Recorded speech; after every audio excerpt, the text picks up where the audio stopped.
네, 안녕하세요. 끝판대장입니다. 구독과 좋아요, 알림 설정, 그리고 댓글까지 부탁드리겠습니다. 자, 일단 우리가 코인을 볼 때 제일 문제였던 거는 계속 계단식 하락이 오면 정말 문제가 될 수가 있단 말이에요. 근데 우리가 그동안 계단식 하락이 오는 그 과정에서 계속 저점은 낮춰주고 있는 상황인데, 그렇죠? 저점이 보시면 계속 낮아지고 있단 말이에요. 그렇죠? 그 과정에서 뭐 이런 식으로 가다 보면 여기서 한번 저점을 더 찍고 반등하는 그런 모습을 보여줄 수 있겠죠. 여기서 반등한 다음에 이렇게 또 빠질 가능성도 있단 말이에요. 아니면 여기서 가든가 이런 식으로 해서 가든가 1번, 2번 이런 식으로 갈 가능성이 높은데, 일단 문제는 뭐냐면요, 지금 제가 계속 영상에서 같은 말을 한다라는 말씀을 해주시는 분도 계시던데, 지금 봐야 될 건 이 부분이에요. 그러니까 뭐냐면 우리가 지금 CME 갭이 있는 그 CME 선물이 원래는 이 가격들보다 높았어요. ETF 나오기 전까지. ETF 나오고도 좀 줄어들다가 프리미엄이 좀 좁혀지다가 지금은 다시 얘가 가격이 낮아지고 있거든요. 이거 자체가 뭐냐면 기관들의 이 단기 관심도가 떨어지고 있다는 소리예요. 여기 떨어지고 있다는 소리예요. 그리고 두 번째로 또 이게 또 있죠. 프리미엄 코인베이스 프리미엄이 높지 않아요. 원래라면 얘가 이 USDT 마켓보다 더 많은 가격을 주면서 코인베이스 프리미엄이 발생을 시키면서 기관들의 관심을 이렇게 나타내곤 했었는데, 지금 보니까 안 된다라는 거죠. 가격이 다시 뭐하고 있다? 낮아지고 있다라는 겁니다. 그렇죠? 그렇기 때문에 그 과정에서 이 부분에서부터 여기까지 올렸던 그 재료는 무조건 ETF였어요. 근데 이 ETF가 우리가 소문이라는 그 기대감에 사고, 자, 이슈에 팔라고 하는 거, ETF가 승인이 나는 거죠. 그때가 사실은 지나고 보면 매도 타임이 왔는데, 물론 이때보다 지금 이런 때가 알트가 더 비싸진 애들이 몇몇 있지만 전체적으로 봤을 때는, 그쵸? 알트들이 좀 더 떨어지는 애들이 많죠. 그래서 그런 부분들이 조금 있으면 좀 더 가속화될 거로 보이는데, 다만 얘가 여기서 이러한 움직임을 보여줄 때 내려갔다가 한번 이렇게 올라가면, 이 내려가는 자리가 우리가 보면은 이런 지점이 보면은 한 4만 정도, 혹은 뭐 39,800 정도 될 수도 있겠네요. 뭐 이런 자리에서 반등을 준 다음에 이동평균선 이런 데 걸리겠죠. 여기가 이제 어디냐, 이런 데가 이제 한 43,000 뭐 44,000 이런 자리가 되는데, 여기까지 반등을 주고 그 다음에 이게 저점이라면 여기서 끝나는 것이고, 아니면 이렇게 또 떨어지는 건데, 문제는 제가 여러분들한테 말씀드렸던 것 중에 여기에 저점을 깨면 안 된다라는 말씀을 드렸어요. 40150. 근데 여기는 40236. 그렇죠? 깨지 않았죠. 죄송합니다. 여기가 40150, 여기가 40236. 여기가 지금 더 낮은 자리거든요. 그러니까 이 40150을 만약에 내려가면서 깨게 된다면, 그쵸? 이렇게 하다 보면 이게 깨게 되는데, 좀 이가 이렇게 오더라도 추후에 이런 식으로 떨어질 가능성이 있어요. 그러다 보면 이 자리도 물론 좋은 매물대지만 이런 데까지도 봐줘야 되고 더 밑에도 봐야 된다는 소리예요. 그렇게 되면 우리가 그냥 떨어질 때마다 매수하는 그 관점으로 하다가 보면, 이런 자리들을 뚫고 가다 보면 알트들이 어떻게 돼 있냐면, 제일 위험한 놈이 이런 거예요. 제가 여러분들한테 계속 말씀드렸던 게 뭐냐면, 떨어지는 칼날만 잡다 보면 이런 순간들에는 좀 먹여주거든요. 근데 문제가 뭐냐면 지금 이런 거예요. 그동안 세이는 떨어질 때마다 매수하면 이런 식으로 수익을 보장을 해줬어요. 그런데 문제는 지금입니다. 지금 보면은 5일 동안 얘가 지금 떨어지고 있다라는 거예요. 우리가 다른 애들보다 훨씬 더 많이 지금 떨어지고 있다라는 거죠. 이런 애들은 여기에서의 그 좋은 움직임이 이게 뚫림으로써 이것 자체가 뭐가 되냐면 악성 매물이 돼요. 그쵸? 여기가 좀 더 내려가다 보면 이런 애들이 시체로 던져지게 되면 이런 식으로 장대 음봉이 또 나올 수가 있어요. 그쵸? 그럴 때 사실 우리가 기회지만, 이건 현금이 없으면 기회로 살릴 수가 없거든요. 그쵸? 이게 다 현금을 갖고 있어야만 기회인 것이지, 현금을 갖지 않고 있으면 기회가 아니죠. 그죠? 그래서 이런 부분들은 좀 잘 생각해 봐야 되는 부분이다라고 말씀을 드렸는데, 뭐 이게 똑같은 말을 하니까 똑같은 말 하지 좀 말아라, 뭐 이렇게 얘기를 하지만, 사실 뭐 이런 과정에서 할 말이 없어요, 별로.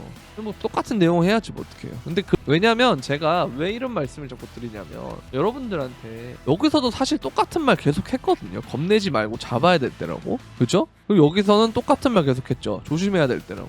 맞죠? 계속 똑같은 말 하는 겁니다, 원래. 그게 추세라는 거예요. 추세가 쉽게 바뀌지 않으니까 추세라고 하는 거겠죠. 그렇기 때문에 똑같은 말을 하는 건데 여러분들이 좀 더 인내를 하고 기다리면 더 좋은 자리가 올 거라고 보고요. 근데 중간중간에 큰 길목이 있어요. 반등 길목이. 그게 이제 조금 있으면 나오는 그 자리거든요. 여기에는 이제 한번 반등할 만한 가치가 있는 자리이기 때문에 그런 자리에서는 여러분들이 조금 매수를 노려봐도 괜찮다라고 생각이 들고, 그런 자리에서 제일 많이 빠진 거를 매수해봐도 좋고 아니면 잘 버티는 애들을 매수해봐도 좋습니다. 그거는 여러분들 마음이고요. 어쨌든 그러한 자리들을 봐주시면 되고, 근데 조금 우리가 걱정해야 되는 부분은 뭐냐면 이거예요. 그러니까 그 비트코인의 주봉에서도 마찬가지로 이렇게 하락 다이버전스가 뜨고 있거든요. 이런 식으로. 그쵸? 근데 스테이블 도미넌스에서도 상승 다이버전스가 뜨고 있어요. 그렇죠. 여기서 이렇게 저점이 계속 낮아지는데 하나, 둘, 셋, 넷, 다섯 5주 동안 저점을 낮췄는데 이 저점이 계속 올라가는 그런 형태로 되기 때문에 얘가 생각보다 주봉으로 봤을 때 힘이 강력하다라고 볼 수가 있죠.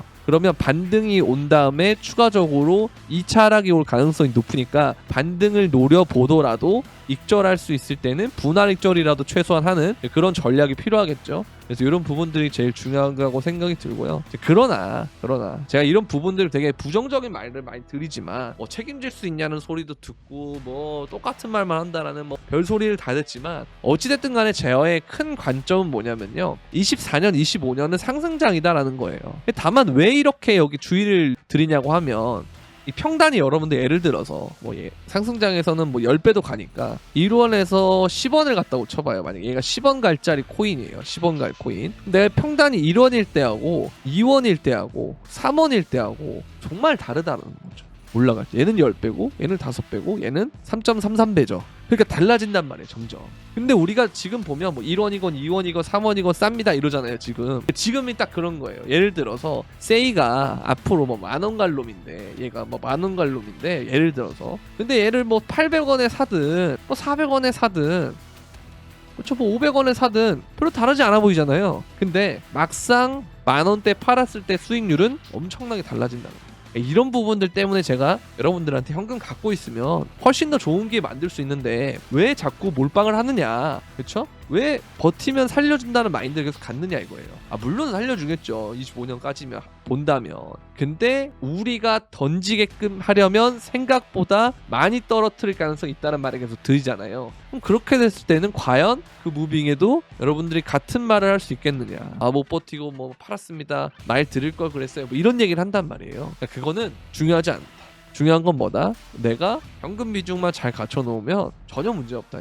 경거망동할 이유도 없어요. 그냥 내려오면 사는 거고 올라가면 들고 있는 것 때문에 이득인 거고, 그 관점으로 가되 만약 엄청나게 낙폭이 커진다면 그때는 기회니까 그 기회를 꼭 잡으시라는 거예요. 그때 가서도 현금 비중 50대 50 이런 거 얘기 안 합니다. 저는 그때 가면 현금 투입해서 비중 낮추라고 제가 지금 높여놓으라는 얘기를 하는 거지, 그때가 갔을 때도 50대 50 no, 절대 아니에요. 그냥 들이박는 거예요. 아시겠죠? 그렇기 위해서 우리가 아껴놓는 거지 그냥 계속 5대5 엄대엄 이런 거 아닙니다. 아시겠죠? 그렇게 보면 되겠다 라는 거죠. 그래서 어쨌든 이런 유동성도 마찬가지고, 그쵸? 이게 분출이 될 만한 시점이 오긴 왔다 이거예요. 그러나 이게 어쨌든 1월 월봉이기 때문에 이 캔들 하나가 한 달이잖아요. 여기에서 음봉 몇 개 박히면, 그쵸? 유동성 자체는 단기적으로 줄어드는 것처럼 보이고 실질적으로 코인은 더 큰 타격이 올 수 있기 때문에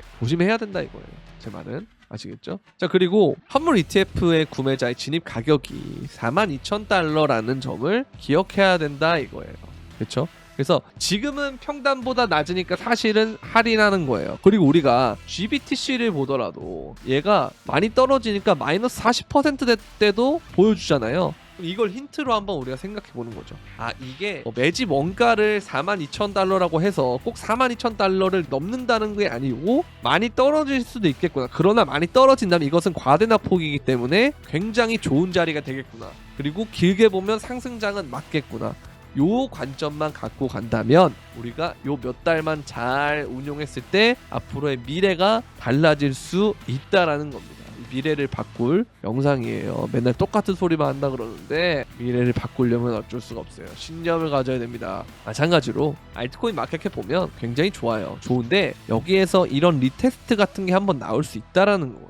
그렇죠? 그래서 이런 부분들 때문에. 그리고 차트상으로 여기 리테스트를 정확하게 찍는 게 아니고 더 내려갔다가 이런 식으로 와도 이거는 차트상으로 좋은 리테스트였다라고 해석을 할 수가 있기 때문에 순간적인 낙폭, 이걸 하나의 캔들이 2주짜리잖아요. 이런 거를 우리가 실시간으로 뭔가 이걸 느낀다는 건, 움직임을 이건 리테스트일 거야, 2주 캔들상 리테스트일 거야 하고 느끼는 건 굉장히 어려운 일이기 때문에, 그렇죠? 그래서 이런 부분들은 우리가 미리미리 현금 비중 늘려서 대비해 놓는 것이 좋다 이거예요. 또 마찬가지 그레이스케일의 매도 압박, 이것만 좀 잘 버티면 됩니다. 이건 제가 손바뀜이라고 계속 말씀을 드렸어요. 이거 진짜 손바뀜이에요. 왜냐면 그 캐시우드가 팔았다가 요즘은 다시 사고 있거든요.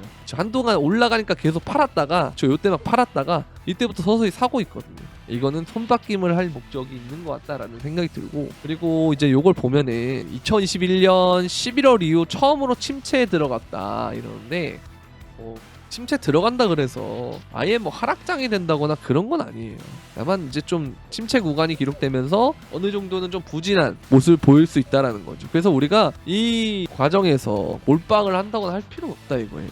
아시겠죠? 자, 그리고 보면은 2024년 비트코인의 예언인데요. 보면은 뭐 7만 달러도 있고 8만 달러도 있고 10만 달러도 있고 15만 달러도 있고 그러는데, 아마 신고점은 지금 형태로 가면은 한 11월이나 10월이나 뭐 12월 뭐 요런 때 있죠. 2024년 그때 찍지 않을까라는 생각이 들어요. 그래서 그전에는 한번 이렇게 내려갔다가 반등 줬다가 조금 눌렸다가 이렇게 횡보하다가 팡 올라가는 요때가 이제 연말이지 않을까라는 생각이 드는데, 어쨌든 그 연말 가격에 누군가는 7만을 보고 누군가는 8만을 보고 10만을 보고 15만을 본다라는 거, 어쨌든 상승장은 맞다. 존버하면 살려준다. 다만 굳이 존버할 필요가 있냐 이거예요. 더 싸게 사면 아까 말씀드렸던 수익률이 달라질 텐데. 그렇기 때문에 현금 비중 지키고 있으면 전혀 문제 없다라고 말씀드리고 싶은 거예요. 같은 말이죠. 6개월 내에 비트코인 상승하는 것을 보고 있다 이런 얘기인데, 저도 뭐 마찬가지예요. 몇 달만 참으면 돼요. 한 2달 정도? 길면 2달, 길면 3달? 한 달에서 2달 정도 좀 잘 참으면 되니까 너무 걱정하지 마셔라. 다만 그 기간 동안에는 조금 지루할 수 있고 재미없을 수 있지만, 이런 기간 동안에 계속 시장에 남아있고 참여를 해야만 내가 더 확신을 얻을 수 있고 중요한 타이밍에 매집을 할 수가 있다라는 겁니다. 그렇게 봐야 되는 거예요. 자, 그리고 솔라나 재단과 서클이 미국 암호화폐 혁신위원회에 합류했다라고 돼 있는데, 그럼 여기 이제 코인베이스, 패러다임, 피델리티, 디지털 에셋 등이 합류가 돼 있다. 그리고 보면은 아무래도 우리가 기관 중심의 장에서는 솔라나랑 서클, 뭐 코인베이스 이런 월가 애들, 기관 애들이 잘 갈 건데, 거기서 솔라나도 들어가 있다라는 걸 보면은 얘는 일단은 근본 라인은 맞는 것 같다라고 볼 수가 있는 거죠. 가격이 올라서 근본이 아니고 잘 하고 있다라는 거, 그렇게 보면 될 것 같아요. 자, 일단 오늘은 여기까지 하도록 하겠고요. 요즘 뭐 사실 멤버십은 픽을 낼 만한 상황이 아니기 때문에, 그래서 그냥 비중 조절 잘 미리 해놓고 그냥 기다리고 있는 상황이고, 그것 자체가 사실 개수를 하락하는 동안에 매수를 굳이 안 해도 개수가 늘어나는 거랑 똑같은 거라서 이거는 굉장히 잘 대응한 거라고 생각을 하고, 이제 선물방인데, 선물방은 이제 롱을 보다가 이상해서 숏으로 바꿨는데 이걸 이제 한 이틀 동안 포지션 유지하니까 이렇게 주더라고요. 그래서 이런 식으로 선물을 하시다가 좀 더 뭔가 무빙이 좀 애매하고 어렵다 싶어서 대응이 필요하다 라는 부분에 대해서 도움을 받고 싶다 하시는 분들은 선물방에 가입하시면 되는데, 선물방 가입하는 방법은 영상 설명란에 있는 선물방 가입 신청 링크를 통해서 해주시면 되겠습니다. 자, 오늘은 여기까지. 그럼 안녕.